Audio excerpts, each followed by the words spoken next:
Talvez alguém pode pensar assim, né? Mas cruz da ressurreição é algo tão simples, simples na nossa mentalidade, tão pequena, mas a cruz da ressurreição é um assunto que estava no coração de Deus desde a eternidade passada. E a ressurreição fala do triunfo da igreja em Cristo. A igreja nunca será triunfante, nunca foi, nunca pode ser, mas em Cristo, a igreja, corpo de Cristo, é triunfante. Nós temos tantos textos que afiançam essas realidades. 2 Coríntios 2,14, que texto lindo, que diz assim: graças, porém, a Deus que em Cristo sempre nos conduz em triunfo. Essa palavrinha sempre, ela é tão maravilhosa, ela só pode ser dito um sempre dessa natureza por aquele que pode todas as coisas. Nós não podemos expressar um sempre porque nós somos falhos, incapazes e tão impotentes, mas graças ao Senhor, está escrito assim: graças, porém, a Deus que em Cristo sempre nos conduz em triunfo. É Ele em nós nos fazendo triunfantes. Isso é maravilhoso. Lembro quando o Senhor Jesus Cristo estava ali na cruz, quando Ele rendeu o Espírito e disse, aliás, antes de render o Espírito, Ele bradou: está consumado, e rendeu o Espírito. Para muitos ali, os judeus, soldados romanos e aqueles incrédulos que estavam participando daquela hora tão crucial na vida do nosso Senhor, talvez eles pensaram: acabou, destruiu, Jesus, demos um fim nele. Mas Paulo, escrevendo aos Colossenses, vai dizer o seguinte, que Ele triunfou sobre a cruz. Triunfou sobre quem? Os principados, potestades, o nosso pecado, a morte, triunfou sobre tudo. Ele restaurou para Deus tudo aquilo que Adão e Eva transferiu para o inimigo das nossas almas, para Satanás. Então, o Senhor, Ele restituiu tudo para o Pai. E agora, irmãos, nós temos este reino que nos foi concedido pela ressurreição. Este reino, eu acho assim algo tão impressionante, que o Pai, numa comunhão linda com a Trindade, no qual nós fomos chamados para participar também desta comunhão, Ele disse que, o Senhor Jesus disse, saiu dos seus próprios lábios, Lucas 12:32, porque foi do agrado do Pai conceder-vos o reino. E pela fé nós já apropriamos dessas realidades do reino.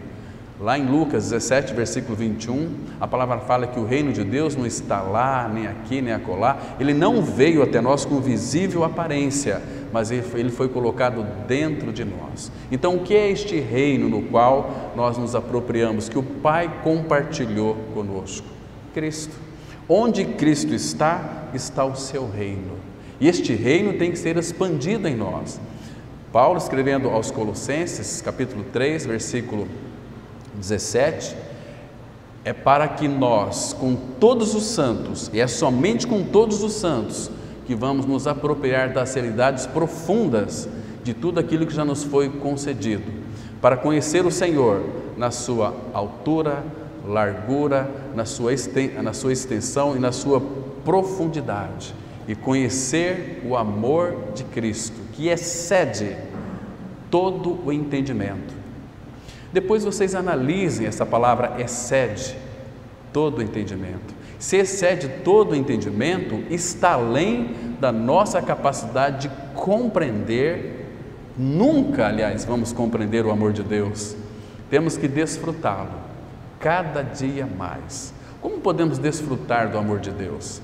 Desfrutar dele, por exemplo, eu creio que todos vocês tiveram uma boa noite de descanso. Eu creio que muitos aqui, antes da meia-noite, já estavam dormindo. Mas quando chegou mais ou menos meia-noite, a partir de meia-noite e 1 segundo, a Bíblia diz, Lamentações 3, que as misericórdias do Senhor já estavam se renovando, tornando novinha sobre a minha e sobre a sua vida. Então é como que se Ele apagasse do dia anterior tudo aquilo que nós cometemos, que de alguma maneira ofendeu o nosso Senhor, muitas vezes em coisas legítimas, como que se Ele apagasse tudo e começasse conosco uma nova realidade, uma nova virtude, uma nova oportunidade, misericórdia renovada. E é bom saber que o nosso Deus é misericordioso. E é bom saber, como Sofonias vai trazer para nós, que Ele tem prazer na misericórdia. É assim, quando nós às vezes erramos, vamos recorrer a Ele, clamando por misericórdia. Ele tem prazer, Ele faz festa quando nós vamos até Ele. Então, irmãos, um detalhe aqui muito importante. Claro que você vai errar, eu também vou errar, mas nunca fuja do Senhor. Vá aos pés dEle e clame pela misericórdia dEle. Ele é misericordioso e Ele tem prazer na misericórdia. Ele tem prazer quando nós vamos até Ele sobre um mal que nós cometemos, e o Espírito vai trazer isso para nós, essa revelação. Então nós vamos aos pés dEle. Ele tem prazer nisso. Então Ele renova as nossas forças. Ele não faz outra coisa a não ser nos abençoar. Como é gostoso quando um pai e a mãe, seu filho ali faz algo, uma maldade ali, vem correr para os braços dos pais em choro, em lágrimas. Como é a atitude desse pai, dessa mãe? De acolher o filho. Claro que vai corrigir esse filho, mas ele está amparado. Irmãos, assim é nós nos braços do nosso Pai Celestial. Ele cuida de nós, Ele ampara cada um de nós de uma forma tão linda, tão específica. Mas, irmãos, nós vamos hoje, com a ajuda do Senhor, lembrando que teremos a mesa do Senhor também, logo mais, à noite, um tempo tão sublime, tão solene para a Igreja de Cristo. Muitos não têm uma percepção do que isso significa. Muitos não têm uma percepção do que significa o reunir do povo de Deus. Primeiro, irmãos, o reunir do povo de Deus, ela envolve questão de uma unidade que já foi feita. Jesus, Ele não apenas fez a unidade, mas Ele orou pela unidade da igreja, o corpo de Cristo. Então a unidade agora, preservar a unidade é nossa responsabilidade. Irmãos, porque se tem algo que agrada o coração de Deus o Pai, é quando o seu povo tem o desejo de congregar, porque, irmão, é um privilégio, é uma obrigação privilegiada, porque se Ele nos comprou, nós somos dele, e nós não podemos ter mais uma vontade própria. Hoje eu não vou, hoje eu não posso, hoje eu não quero. Mas por que isso? Porque se de fato Cristo é o nosso Rei, e Ele tem nos convocado, e a igreja também, ela é chamada de exército de Deus. Como que os seus soldados não tenham este prazer no reunir do povo de Deus? Quando Ele nos convoca, Hebreus 10, 25, não deixando a vossa congregação, não deixando de congregar, como é costume de alguns. Congregar é um costume, mas é um costume prazeroso. Nós não vamos encontrar, irmão, se você é filho de Deus, prazer em outras coisas, a não ser no reunir do povo de Deus, porque reunião do povo de Deus é algo tão incomum. Não é algo comum, assim como eu vou muitas vezes assistir um filme no cinema. Não, isso aí é tudo comum. Mas o reunir do povo de Deus é comum. E por que é comum? É no reunir do povo de Deus que o Espírito Santo faz os seus depósitos. E às vezes, por nós não compreendermos isso, talvez pode interpretar assim: estão cobrando de mim.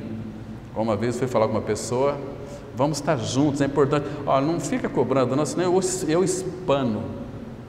Então a gente percebe que a pessoa, quando tem essa visão, precisa avaliar a sua salvação, se é um filho de Deus. Porque se nós somos filhos de Deus, aquele texto, irmãos, é tão lindo, a gente sempre repete ele aqui, 2 Coríntios 5, versículo 15, e Ele morreu por todos, para que os que vivem não vivam mais para si mesmos. O que é viver para si? É fazer a minha vontade, a vontade do meu pensamento, a vontade da minha carne, é não ter disposição para estar com meus irmãos. Isto significa, irmãos, fazer a nossa própria vontade.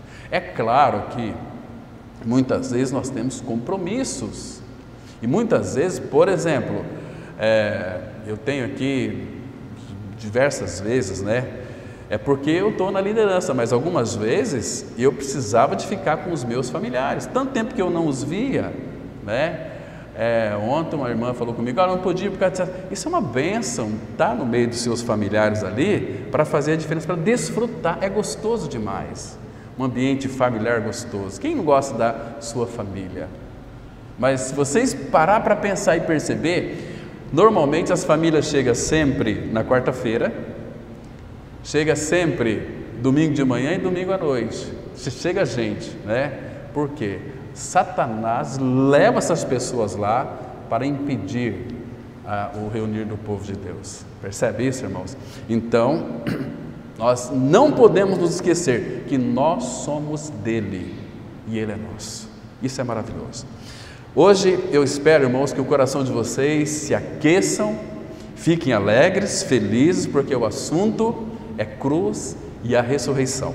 Aqui em Lucas, capítulo 24, versículo 25, deixa eu explicar para vocês, antes de ler o texto aqui, todo o contexto. Depois que Jesus Cristo morreu, muitos dos seus discípulos ficaram frustrados, inclusive esses dois aqui. Eles estavam assim perplexos dos acontecimentos. Aí Jesus se coloca no meio deles. Um chamava-se Cleopas, o outro nós não sabemos o nome.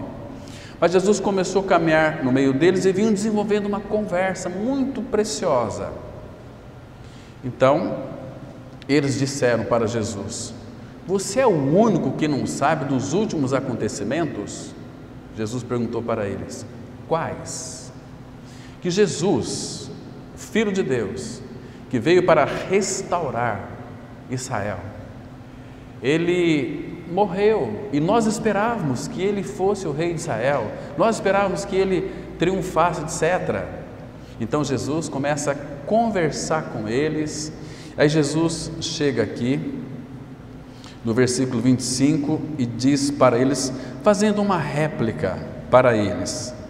Então lhes disse Jesus, versículo 25: ó nécios e tardos de coração para crer tudo o que os profetas disseram. E depois nós vamos ver aqui, irmãos, esse tudo que os profetas disseram. Nós vamos ver que na lei de Moisés, nos salmos e os profetas disseram apenas uma única mensagem: da morte e da ressurreição de Cristo. Cruz e a ressurreição.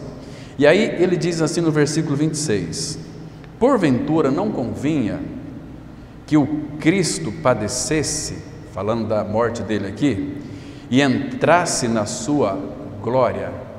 Não convinha que o Cristo padecesse e entrasse na sua glória? Falando aqui da morte dele e da ressurreição dele e da ascensão, glorificação de Cristo, da exaltação de Cristo. Irmãos, se nós tivéssemos aqui apenas este versículo, já seria suficiente para nós. Então fique bem atento, irmãos, porque muitas vezes o nosso coração ele é cativado por coisas deste mundo que traz um certo prazer interior. E isso, quando isso acontece, aquilo que nós tocamos neste mundo traz para dentro de nós um prazer interno, uma satisfação interna. Isso entristece o espírito, porque a palavra fala lá em Tiago que é com ciúmes que anseia por nós o espírito. Irmãos, nós temos que entender aquela palavra que Pedro disse lá em 1 Pedro 2, versículo 9: vós sois raça eleita. Deus elegeu vocês, Deus escolheu vocês antes da fundação do mundo, para vocês serem santos, irrepreensíveis. E Deus nos predestinou para Ele, Ele nos vocacionou para Ele. Todos nós temos aqui uma vocação, a nossa vocação ela é celestial. Hebreus 3:1: por isso, santos irmãos, que participais da vocação celestial, considerai atentamente Jesus. Jesus. Então, vós sois raça eleita, vocês são eleitos de Deus. O povo de Deus, a igreja de Cristo é o povo mais privilegiado deste universo, porque Deus olhou para nós e nos separou para Ele. Separou para Ele. Então, e aí ele continua: vós sois raça eleita, nação santa, porque Deus é santo e nós temos, claro, a natureza do nosso Pai Celestial, santa. Sede santos, porque eu sou santo, diz o nosso amado Senhor. Ele nos fez santo. Então nós não somos qualquer pessoa, nós somos filhos de Deus em Cristo Jesus. Olha que privilégio. E ele diz assim, agora preste atenção: raça eleita, nação santa, povo de propriedade exclusiva de Deus. Nós somos exclusivos dele, ele nos chamou para ele. Isso é maravilhoso. Irmãos, o dia que o Espírito revelar para nós que nós somos propriedade, filhos exclusivos do nosso Deus e Pai, aquele, irmãos, que encheu toda essa terra de vida, de plantações, de animais, de tudo, que sustenta todas as coisas, formou todas as galáxias, criou todas as coisas, é o nosso Pai. Não apenas o nosso Deus, mas é o nosso Pai. Podemos chamá-lo de Pai. Pai nosso, que estais nos céus, santificado seja o teu nome. Bendito Deus e Pai de nosso Senhor Jesus Cristo, que nos abençoou com toda sorte de bênçãos espirituais. Vede que grande amor nos tem concedido o Pai. Irmãos, eu tenho assim comigo, todas as vezes que eu vou conversar com o Pai a sós, no meu momento ali de solitude com Ele, não tem como a gente não se derramar em lágrimas diante do Senhor, porque quando eu falo Pai, fecha os olhos, passa ali um tempo, como o salmista dizia, buscar a face do Pai. Buscar a face é buscar a presença dEle, é estar numa íntima comunhão com Ele. Queridos, não tem nenhum problema que a gente possa imaginar que não tem solução a partir da ressurreição de Cristo. Tudo Ele fez por nós, Ele está fazendo tudo em nós, isso é tão maravilhoso. Então, queridos, a ressurreição de Cristo é a demonstração viva da nossa filiação. Abram comigo, por favor, no livro de Atos, tem um texto aqui que é tão maravilhoso, capítulo 13, Atos, capítulo 13, vamos ler alguns versículos aqui desse Atos, olha só, Atos, capítulo 13, vamos ler do 29 até o 33. Eu gosto de algumas expressões que a palavra de Deus, ela deixa muito claro para cada um de nós. Quero também chamar a atenção dos irmãos. No versículo 29 diz assim: depois de cumprirem tudo o que a respeito dele estava escrito. Irmãos, então, guarde bem isto aqui. Tudo que a lei de Moisés disse a respeito dele, tudo que está escrito nos Salmos a respeito dele, tudo que os profetas disseram a respeito dele, ele cumpriu tudo. Nenhuma só palavra caiu por terra. Tudo que os profetas disseram se cumpriu nele. Tudo que a lei de Moisés disse se cumpriu nele. Tudo que os Salmos disse se cumpriu nele. Livro de Jó também. Olha aqui que coisa, irmãos, temos que ler a palavra mastigando, ruminando. Depois de cumprirem tudo o que a respeito dele estava escrito, tirando do madeiro, puseram-no em um túmulo. Morreu, teve morte de cruz. Olha o versículo 30, irmãos, aqui é a pregação do apóstolo Paulo. Ele disse assim no versículo 30, mas Deus, irmãos, observe sempre essa palavra mas, ela é tão significativa para nós, a igreja de Cristo. Lembra de Efésios, capítulo 2, de 1 até 3, que fala que nós éramos odiosos, odiávamos uns aos outros, nós andávamos segundo o curso deste mundo, fazendo a vontade da carne e dos pensamentos, mas chega no versículo 4 e diz assim, tem uma introdução desse mas aqui, mas Deus, sendo rico em misericórdia, por causa do grande amor com que nos amou, estando vós mortos em delitos e pecados, nos vivificou juntamente com Ele, ou seja, nos deu vida juntamente com Cristo. Nós estávamos mortos, recebemos a vida, não é uma vida qualquer, irmão, é a vida eterna. Irmãos, se isso não alegrar o nosso coração, o que mais pode alegrar, né? Então, mas Deus o ressuscitou dentre os mortos. Aqui você tem que fazer algumas perguntas para esse versículo aqui. Onde é que nós entramos aqui? Quando Deus ressuscitou a Jesus dentre os mortos, onde é que nós estávamos? Em Cristo. Então nós fomos ressuscitados também, juntamente com Cristo.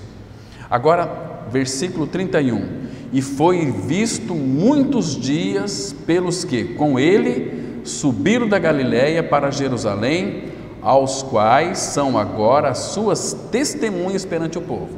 Aqui está falando daqueles 120 irmãos que o viram ressuscitado. Depois ele foi visto, diz o apóstolo Paulo em 1 Coríntios, por mais de 500 irmãos. Então eles foram testemunhas oculares da ressurreição de Jesus Cristo e escreveram para nós no primeiro século, e essas verdades chegaram em nossas mãos. Então nós estamos lendo aqui um testamento do nosso amado Senhor, que é para nós nos apropriarmos daquilo que Ele conquistou por nós. O que Ele conquistou por nós? Irmãos, para pensar um pouquinho aqui, por favor, me escute com bastante atenção para você não se perder na linha de pensamento. O que Deus, o Pai, conquistou por nós em Cristo? O que você acha? Ele primeiro conquistou por nós, não que Ele conquistou por nós, primeiro Ele nos conquistou para Ele e nos deu Ele para nós. Que conquista maravilhosa é essa? Ele nos conquistou. A conquista do Pai, a morte de Cristo na cruz, era para conquistar eu e você, para mostrar que aquele amor dele era um amor real e verdadeiro. Romanos 5,8. Mas Deus prova o seu próprio amor para conosco pelo fato de ter Cristo morrido por nós, sendo nós ainda pecadores. Então a morte de Cristo foi para conquistar a nós, e Ele tinha que nos conquistar. Nós estávamos no lamaçal de pecado, um tremedal de lama. Como que Ele nos conquistou? Oferecendo o quê? Seu amor, oferecendo a Ele mesmo. Ele se deu por nós para nos conquistar, e graças ao Senhor por aqueles que foram conquistados por Ele, que ouviu a sua doce voz. E quando nós ouvimos a voz dele pela sua palavra, irmãos, o Espírito Santo vai mostrar depois toda a realidade da cruz, que tudo Ele fez por nós para nos conquistar, e fomos conquistados por Ele. Sabe como é que o apóstolo Paulo coloca isso? Deixa marcado aqui, abra lá em Filipenses. O apóstolo Paulo entendeu isso, irmãos, e o Espírito Santo nos fez nós entendermos também. Versículo 12, 3 verso 12, dessa soberana vocação de Deus em Cristo Jesus. Filipenses 3,12 está escrito assim: não que eu o tenha já recebido ou tenha já obtido a perfeição, maturidade, mas prossigo para conquistar aquilo para o que também fui conquistado por Cristo Jesus. Irmãos, quem nos conquistou, irmão? O Senhor Jesus. Agora você tem que pensar um pouquinho, meditar na palavra. Como que Ele me conquistou? Vindo até mim, deixando de ser Deus. Imagina, irmãos, aquele soberano Deus, Criador de todas as coisas,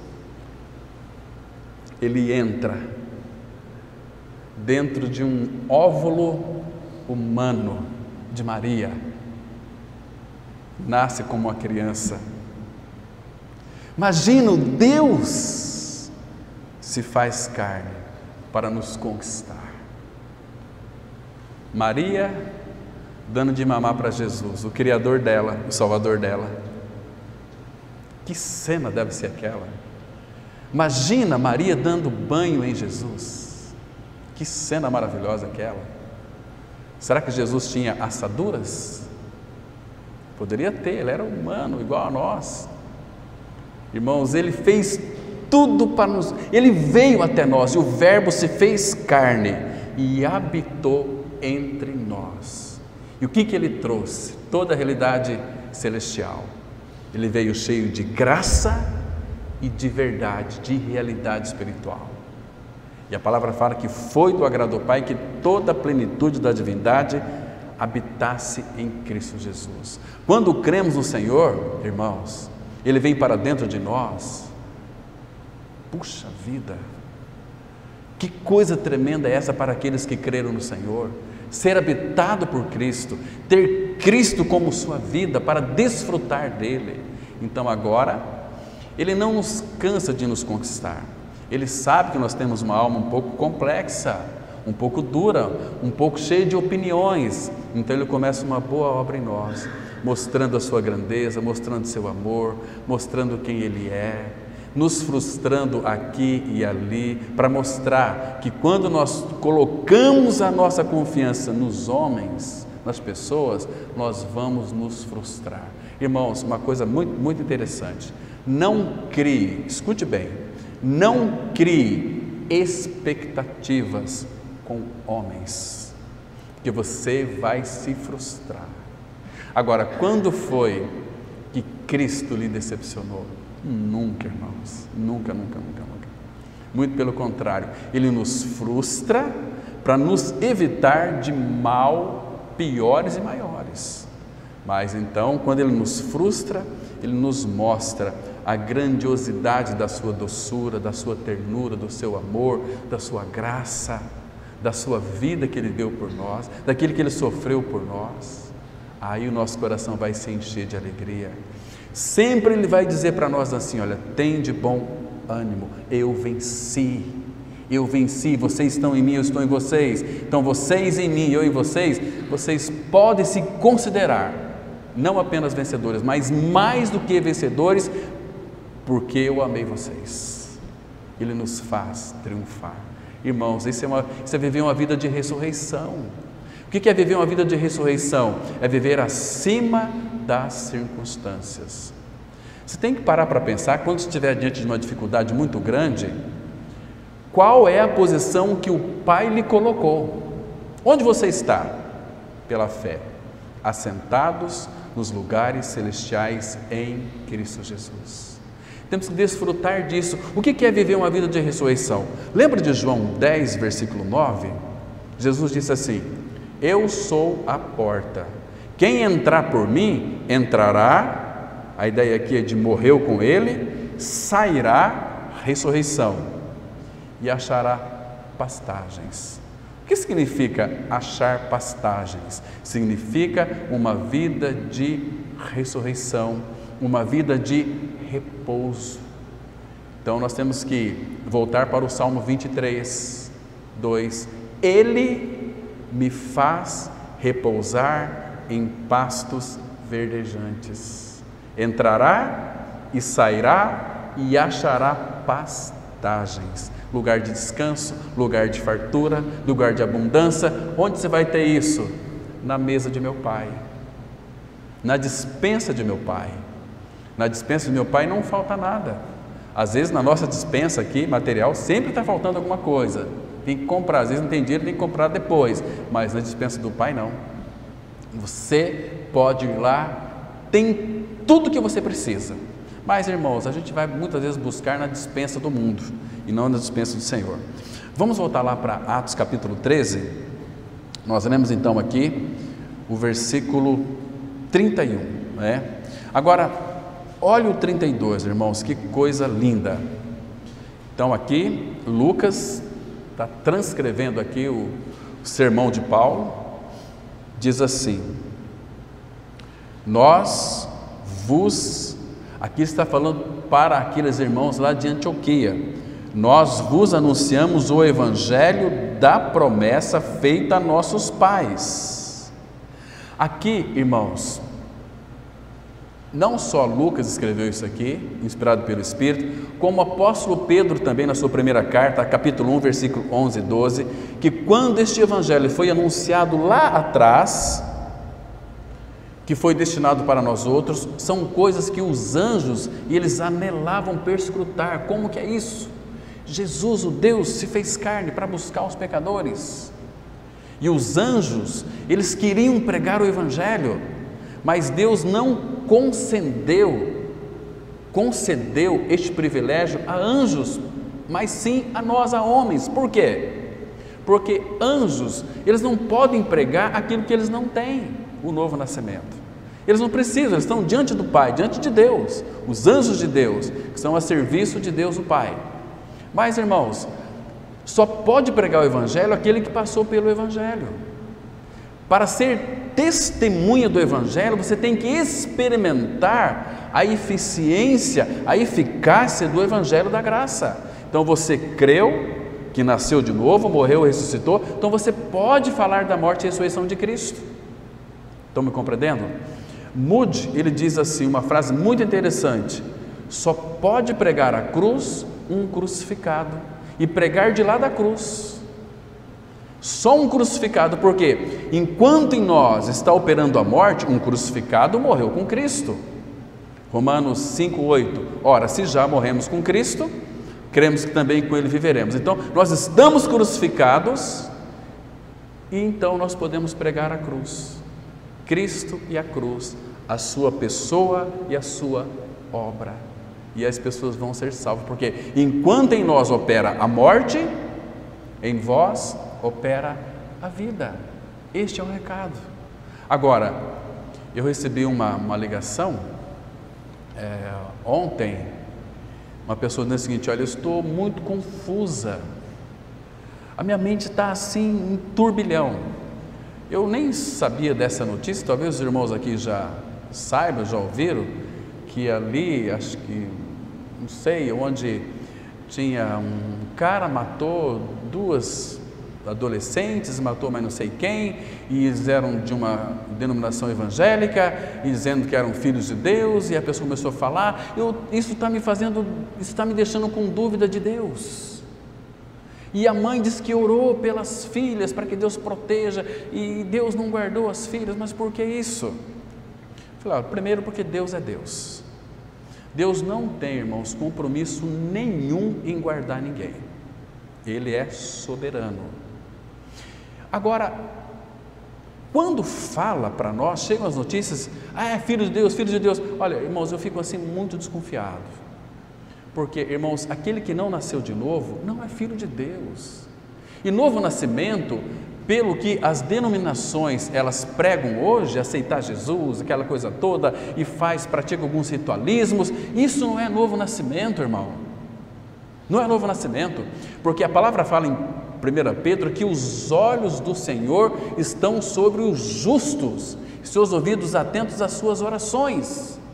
E Deus muitas vezes vai dizer para nós não intercedermos para um grupo de pessoas que não querem o Senhor. Você vai interceder para quê? O próprio Deus disse assim: não me importunes e nem intercedo para este povo, porque são perversos e rebeldes. Não fica me importunando, porque eu não vou escutar a tua oração. Eu vou escutar, mas eu não vou atender. Fica me perturbando com essas coisas. Eles não querem. Nós temos que ter discernimento, irmãos. Não sair pregando feito louco. Pedir para Deus mostrar aqueles que são dele, que são pecadores, que vão crer nele por intermédio da palavra dele. Eu falo isso, irmão, porque eu converso com muitas pessoas velhas de igreja, de 15, 30, 40 anos de igreja, e que não têm a certeza do novo nascimento. É pastores, é diáconos, é líder de louvor, é uma gama de pessoas, tem um dom de profecia, tem um dom disso, tem um dom daquilo, faz isso, faz aquilo, e acontece, faz propósito com Deus, mas nunca nasceu de novo. Isso é possível alguém então buscar o Senhor e orar ao Senhor e profetizar e curar? Claro que é possível, sem ter o novo nascimento, sim. Por quê? Porque Jesus disse. Deixa marcado aqui de novo, abra lá em Mateus, capítulo 7. Vamos conferir esse versículo aqui, irmãos, que ele é muito interessante. 7, 21 até o 23. Mateus, capítulo 7, de 21 ao 23. Então, está escrito assim, o versículo 21. Mateus 7, verso 21. Nem todo que me diz Senhor, Senhor, entrará no reino dos céus. Irmãos, preciso explicar alguma coisa aqui? Está tão claro, nem todo que me diz Senhor, Senhor, entrará no reino dos céus, mas aquele que faz a vontade de meu Pai que está nos céus. Agora, ele diz no verso 22, muitos naquele dia hão de dizer-me, Senhor, Senhor, porventura não temos nós profetizado em teu nome, e em teu nome não expelimos demônios, e em teu nome não fizemos muitos milagres? Profetizaram, e as coisas aconteceram, expeliram demônios, e eles saíram, fizeram muitas curas, muitos milagres, muitos sinais em nome de Jesus. Mas o versículo 23, ele diz assim, então lhes direi explicitamente, abertamente, nunca vos conheci, apartai-vos de mim, os que praticais a iniquidade. Irmãos, está tão claro, irmãos, está tão claro isso aqui para nós, percebe? Então, muitos se procuram fazer coisas para Deus, sem contudo ter o Deus das coisas dentro de si. Isso é uma tragédia. É fazer, a pessoa pensa assim, pega um crachazinho de diácono, né?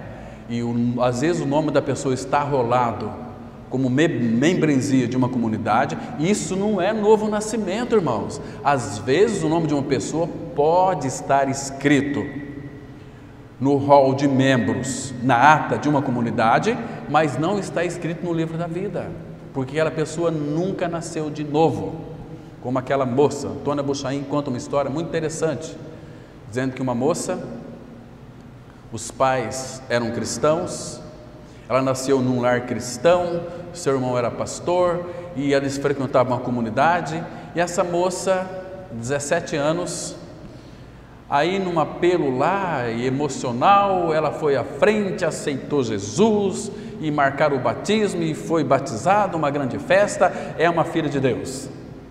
Não. Um dia, ela com aquela falta de paz, e a Bíblia diz que os perversos não têm paz, falamos domingo passado tratando sobre curas feridas da minha alma, que o ímpio não tem paz, é como o mar agitado, cujas águas ansam de lama e lodo. Então, ela não tinha paz.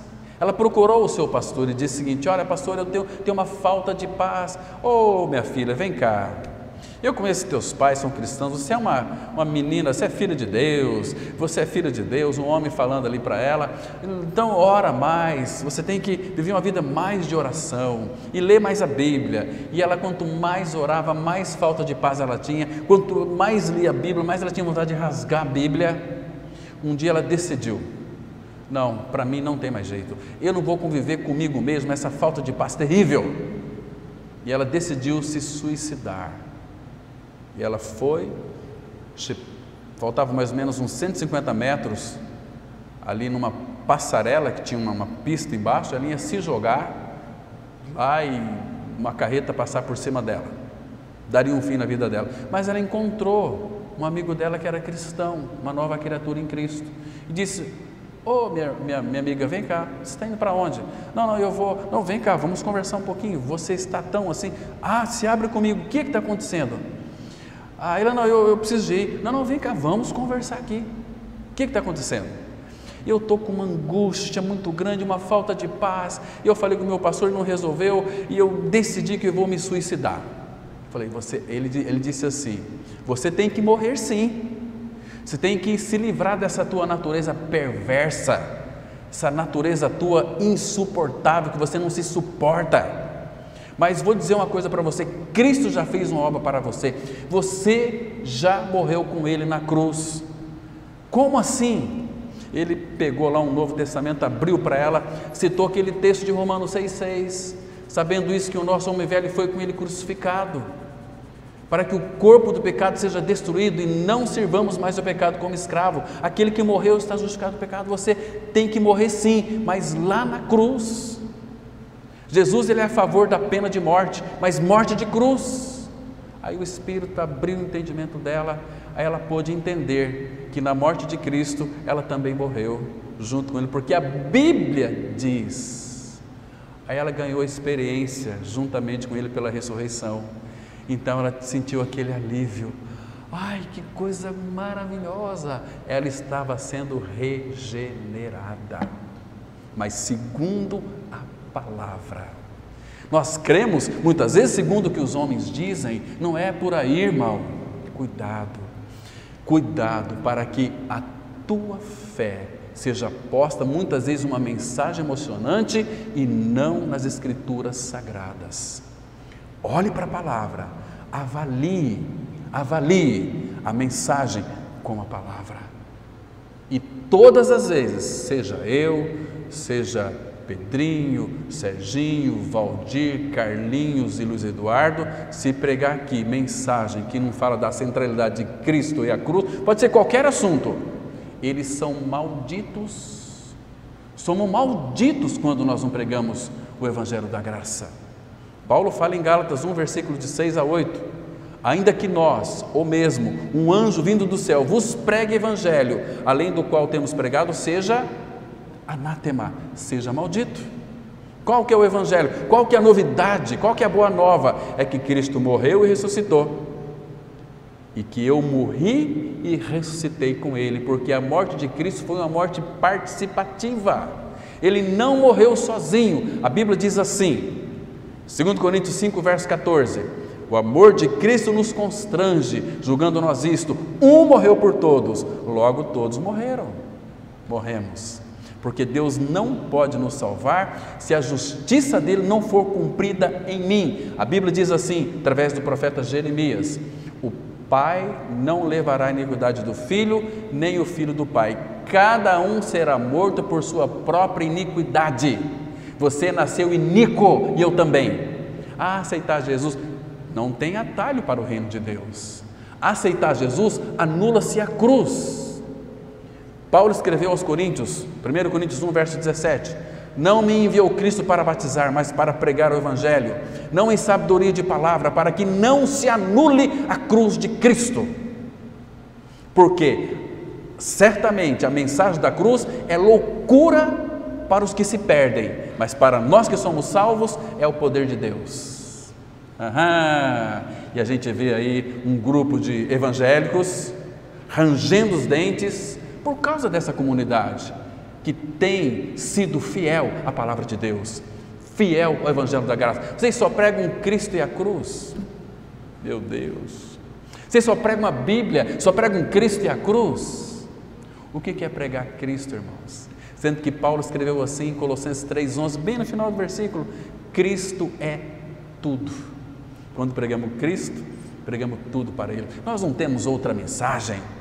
Mas como uma vez um líder religioso veio falar para mim aqui, desse jeito você vai esvaziar a tua igreja. Eu não tenho igreja, eu sou membro do corpo de Cristo, e quando os membros do corpo de Cristo se reúnem, nós somos a igreja viva, a igreja do Cordeiro, uma igreja saudável, uma igreja que foi vivificada pelo Senhor, que tem vida de Cristo. Isso não pode ser barateado, doa quem doer, custe o que custar. Assim pregavam os nossos irmãos do passado, e hoje nós não podemos ser diferentes, nós não podemos mudar aquilo que Deus estabeleceu para a salvação, para a redenção, para a santificação, para a justificação e para o crescimento espiritual. Como nós vamos crescer? Tem a cruz. Depois que nós morremos com Cristo, ressuscitamos com Ele, sabe o que Jesus diz para mim e para você? Abra comigo, por favor, em Lucas 9, versículo 23. Lucas 9, verso 23. Olha o que ele disse aqui, irmãos. Nós estamos fazendo apenas uma leitura, uma conferência na palavra de Deus. Lucas 9, 23. Olha o que Jesus disse. Dizia a todos, se alguém quer vir após mim, a si mesmo se negue, dia a dia, tome a sua cruz e siga-me. Eu tomo a minha cruz só aos domingos, só aos sábados. Não, é dia a dia tome a sua cruz. O que é dia? O que significa dia a dia tomar a sua cruz? Sabe como é que Paulo define isso? 1 Coríntios 15, verso 30. Dia após dia morro. Se eu morro dia após dia, querido, você está sendo liberto de uma pior coisa que podia existir nesse mundo. Você está sendo liberto de você. Você que é o grande problema, eu que sou o grande problema. Então, dia após dia morro, agora Cristo pode não apenas viver a sua vida em mim, mas reinar através de mim, levando a minha cruz, como está escrito lá em 2 Coríntios 4:10, levando sempre e por toda parte o morrer de Jesus em nosso corpo, para que a vida de Jesus se manifeste. Jesus só irá se manifestar em alguém que já morreu com Ele. Não tem outro caminho para a manifestação da vida de Cristo.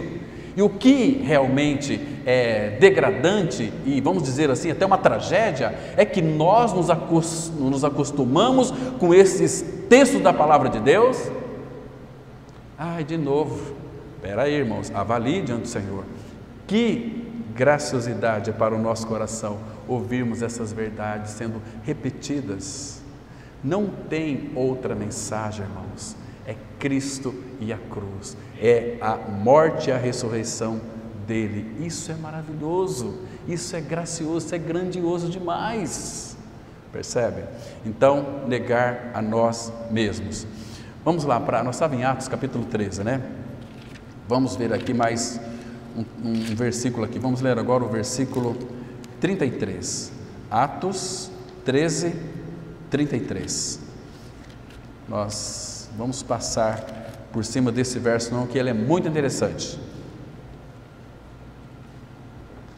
Então está escrito assim, vou ler de novo 32, Atos 13, verso 32 e 33.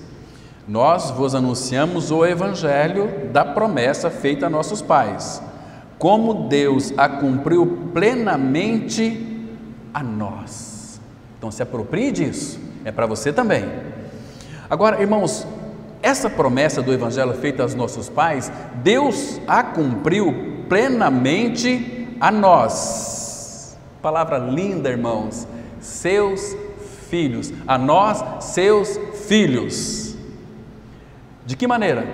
Ressuscitando a Jesus, como também está escrito no Salmo 2: Tu és meu filho, eu hoje te gerei.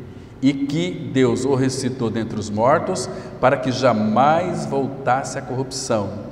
Desta maneira o disse: e cumprirei a vosso favor as santas e fiéis promessas feitas a Davi. Então, irmãos, ressurreição, fomos feitos filhos de Deus em Cristo Jesus. Agora, algumas palavras que Jesus Cristo disse para nós ficaram muito claras. Por exemplo, João 10, versículo 28.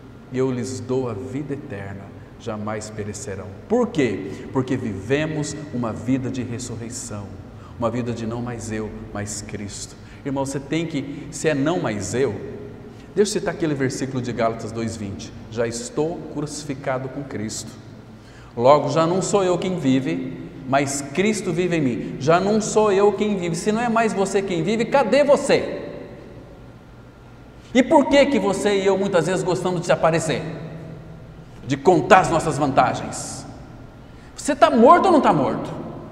Se você morreu, Cristo é a sua vida pela ressurreição. Mas se você vive, você é um problemático, uma problemática igual eu, que colocamos o dedo muitas vezes até na igreja, a noiva de Cristo, e fazemos um estrago tão grande. Senhor, me dá discernimento para que eu possa saber o que é uma vida de ressurreição, para que eu não mova uma palha na igreja sem a orientação, sem a instrução, sem a direção do Espírito Santo, porque aí nós somos teus, tu é nosso. Misericórdia. Irmãos, e o que estão fazendo com a noiva do Cordeiro nesses dias? Observe, irmãos.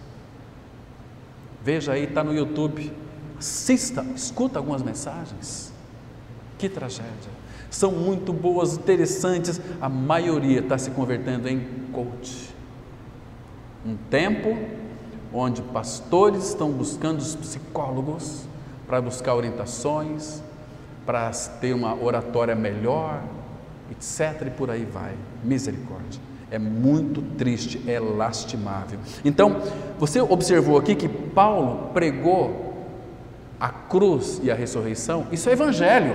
Agora, irmãos, olha o 42, versículo 42 deste mesmo capítulo. Ao saírem eles, Paulo estava aqui junto com o seu companheiro e também Lucas. Ao saírem eles, rogaram-lhes que no sábado seguinte lhes falassem estas mesmas palavras. Não tem novidade, não tem invenção de coisas, é Cristo e a cruz a mensagem.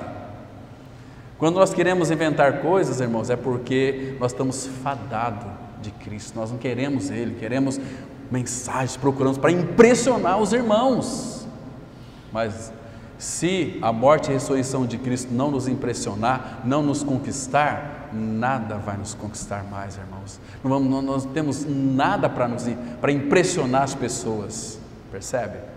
Imagina se eu trouxesse aqui uma mensagem, aquelas motivacionais. Temos técnicas para isso. Quando estudei psicologia, eu fui mais a fundo ainda. Fui me aprofundar até na psicologia gnóstica, para ver, já que é para estudar, vamos estudar até o fundo, eu quero arrebentar mesmo. Mas eu descobri coisas, irmãos, que eu fiquei assustado com a psicologia. Aprendi a fazer manobra de massa, aprendi a manipular pessoas, eu tenho uma apostila em casa, 48 leis de poder, escrito por um homem perverso, mas que teve muito sucesso nos seus negócios, que isso tem que ser queimado, essas 48 leis de poder, porque funciona, a pessoa tem sucesso, e nós somos tentados muitas vezes a usufruir disso. Não, temos a palavra, Deus disse não, eu sou a tua suficiência. Porque, irmãos, guarde bem isso aqui, não busque tu coisas grandes. Deixa eu mostrar 2 textos para vocês aqui. Abram comigo no Salmo 131, Salmo 131, para a gente sossegar um pouquinho o nosso coração aqui. Olha só, vamos ler pelo menos 3 versículos de Salmo 131, que ele só tem 3 versículos. Observa aqui que coisa interessante. Aqui é um salmo de Davi. Davi foi uma figura de Cristo. Ele diz assim: Senhor, falando com Deus o Pai, Senhor, não é soberbo o meu coração, nem altivo o meu olhar, não ando à procura de grandes coisas, nem de coisas maravilhosas demais para mim. Então aqui mostra que ele de fato não era soberbo mesmo, porque senão o Espírito Santo não iria escrever isso como que inspiração dele, Davi, ele era rei de Israel, mas ele não andava à procura de grandes coisas, nem de coisas maravilhosas para ele. Olha o que ele fez, pelo contrário, fiz calar e sossegar a minha alma, como a criança desmamada se aquieta nos braços de sua mãe. Como esta criança, e a minha alma para contigo. Aí ele dá um recado aqui, uma dica: espera, ó Israel, no Senhor, desde agora e para sempre. Então, não ande à procura de grandes coisas para a sua vida. Ah, não, eu quero estudar para ser isso, aquilo. Queridos, Deus tem uma vocação para você e para mim. Então, se aplique naquilo, porque Ele vai deixar claro para você servi-lo dentro da sua profissão, seja qualquer profissão que for. Então, você vai ser uma bênção se entender isso da parte dEle. Porque, irmãos, aquilo que Deus tem para mim e para você, abre agora no Salmo 138, o versículo 8. O dia que você descobrir isso aqui, você vai descansar. Você não vai ficar aí à procura de grandes coisas. De novo, Davi, ele diz assim, versículo 8, Salmo 138, versículo 8. O que a mim me concerne, o Senhor levará a bom termo. Então não precisa ficar buscando coisas nesta vida, neste mundo, porque aquilo que concerne a você, o Senhor levará a bom termo. Agora, irmãos, você tem que olhar para a palavra e descobrir que Cristo, Ele ressuscitou. Deus o ressuscitou. Eu quero levar os irmãos para pensar um pouquinho em Betânia. Vocês se lembram de Betânia? Jesus, quando vinha ali para Jerusalém, Ele nunca pousou uma noite em Jerusalém. Ele vinha para pousar em Betânia. Por quê? Porque em Betânia Ele tinha alguém que amava, alguém que o servia e alguém que o ouvia. Ele encontrou ouvidos, encontrou amor e encontrou serviço em Betânia. Era Marta. No começo ela servia como que meia desordenadamente, depois ela foi tratada. Maria ouvia, quedava-se ao pé do Senhor para ouvir a sua palavra. E a palavra fala que ela escolheu a melhor parte, assentar-se ao pé do Senhor para ouvir a sua palavra. E Lázaro, que o amava. Que gostoso quando nós amamos o Senhor, servimos a Ele, percebe, irmãos, e ouvimos a Ele. Então Ele vai ter todo o prazer em nós, percebe? Então ali, vamos lembrar então um pouco de Betânia. Você lê, por exemplo, João capítulo 11, você vai descobrir que Betânia ali está em foco. Lázaro havia morrido, estava 4 dias já morto. Então eu não quero aqui ter em detalhes, senão nós levaríamos muito tempo para tratar sobre a Betânia ali, mas eu quero apresentar a vocês, irmãos, Betânia, que tornou-se a cena e também a esfera ali da manifestação do poder da ressurreição de Jesus Cristo, onde Ele se revelou como a ressurreição. Então, quando Ele chegou em Betânia, Marta foi correndo ao Senhor, dizendo o seguinte: olha, se estiveres aqui, meu irmão não teria morrido. E ele já morreu, já é de 4 dias. Jesus disse o seguinte: olha, ele há de ressurgir. Marta disse: eu sei que ele vai ressurgir na ressurreição do último dia. Marta, se você crer, você vai ver a glória de Deus. Se creres, verás a glória de Deus. Começou a conversar com ela. Então, onde o puseste? Senhor, vem e vê. Dirigiram até a porta do túmulo. Então, o que Jesus Cristo disse? Removei a pedra. Gente, que cena! E estava cheio de gente ali. Queridos, naquele capítulo 11 de João, quando ele pediu para que removesse a pedra, aí Marta, é de 4 dias, já cheira mal. Não te disse eu que se creres verás a glória de Deus? Mas em João 11, 25, ele trouxe uma revelação linda para todos nós também. Ele disse assim, João 11, 25, eu sou a ressurreição e a vida. Olha que lindo, irmãos, eu sou a ressurreição e a vida. Quando Paulo diz que Cristo é tudo, agora ele começa a mostrar quem Ele é. Ele é a ressurreição e a vida, e que quem crê em mim, ainda que morra, viverá. Viverá quando? A hora que Ele quiser. Ele é a ressurreição e a vida. Nós sabemos, irmãos, que muitos dos nossos irmãos já estão no túmulo, aguardando a volta dele. Mas se Ele quiser ressuscitar hoje os filhos de Deus, Ele pode ou não pode? Pode, porque no Salmo 138, no versículo 2, Ele fala que Ele magnificou o seu nome e a sua palavra acima de tudo. Então, eu sou a ressurreição e a vida. Quem crê em mim, ainda que morra, viverá. E todo que vive e crê em mim não morrerá eternamente. Crês isto? Agora, irmãos, Lázaro estava o quê? Morto. Quando uma pessoa morre, o que morre nela? O que morre quando uma pessoa morre?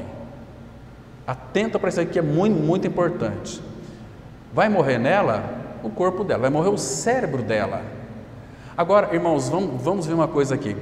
Qual que é a função da alma? Quais são as funções da alma?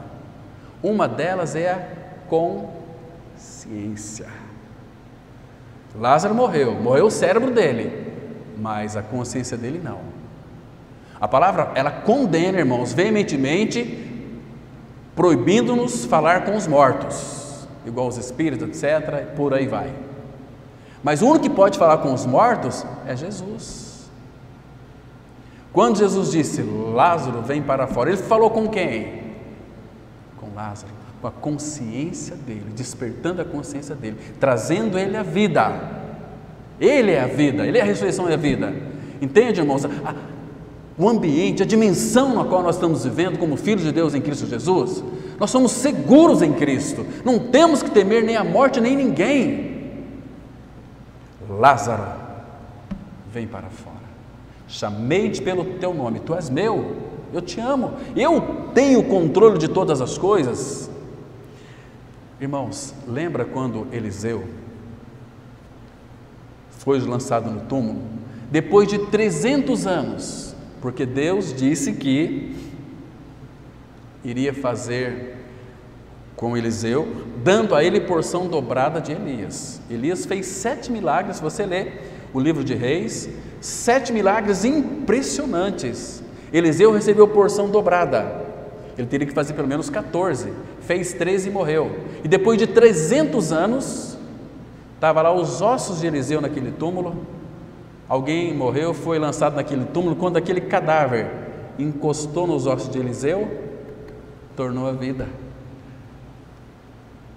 Cumpriu-se a palavra de Deus. Muitos não sabem disso, irmãos. Pensa que Deus falhou, pensa que Deus esqueceu. Não, foi 14 milagres maravilhosos. Então, o que é a vida para Deus, o que é a morte para Deus? Mesma coisa, mesma coisa. Ele é o único que pode dar vida àquilo que está morto. Lembra do vale de ossos secos? Imagina, levou o profeta no vale de ossos secos, este mundo. Quando ele nos viu espiritualmente mortos, sem vida, irmão. Você não tinha vida, a vida da alma logo se acaba. Você iria sofrer uma condenação eternamente, mas Ele entrou na tua vida, entrou na nossa história. Pode porventura esses ossos tornarem a vida? Senhor, Tu sabes. Profetiza para esses ossos secos. Ó ossos secos, lembra? Ouve a palavra do Senhor. Não é a minha palavra, não é a mensagem do pastor, é a mensagem do pastor. Por isso temos que amar muito o nosso pastor, porque o nosso pastor morreu na cruz por nós. Nós somos irmãos em Cristo Jesus. Então, começou a fazer um reboliço, se ajuntar aos nervos, porque a palavra do Senhor o disse e tem que acontecer, porque Ele é um Deus da palavra. Irmãos, quando você ouviu a palavra e pôde crer, que coisa linda que é essa? Lembra o dia da tua regeneração, quando a palavra entrou no teu coração e gerou vida. Por que gerou vida? Porque Deus quis que você fosse regenerado, porque se você não quisesse, você estaria no inferno, iria para o inferno eternamente, mas não foi a minha vontade, foi a vontade dEle. Deixa eu ler para vocês aqui, irmãos, abra comigo em João, capítulo 1, e nós vamos encerrar. E nós vamos voltar depois falar sobre esse assunto muito interessante, muito profícuo, a cruz, a ressurreição. Olha lá, nós falamos todos os domingos, João capítulo 1, versículo 12. Olha aqui, irmãos. Vamos ler o 11, o 12 e o 13. Quero que você preste bem atenção. Veio para o que era seu, e os seus não o receberam. Mas a todos quantos o receberam, deu-lhes o poder de serem feitos filhos de Deus, a saber, aos que creem no seu nome, os quais não nasceram do sangue, nem da vontade da carne. Querido, você nunca quis ser salvo. Por que você foi salvo? Porque Deus quis. Ele continua: os quais não nasceram do sangue, nem da vontade da carne, nem da vontade do homem, mas de Deus. Ele que quis, foi a vontade dele lhe salvar. E quem consegue resistir à vontade dele? Ninguém.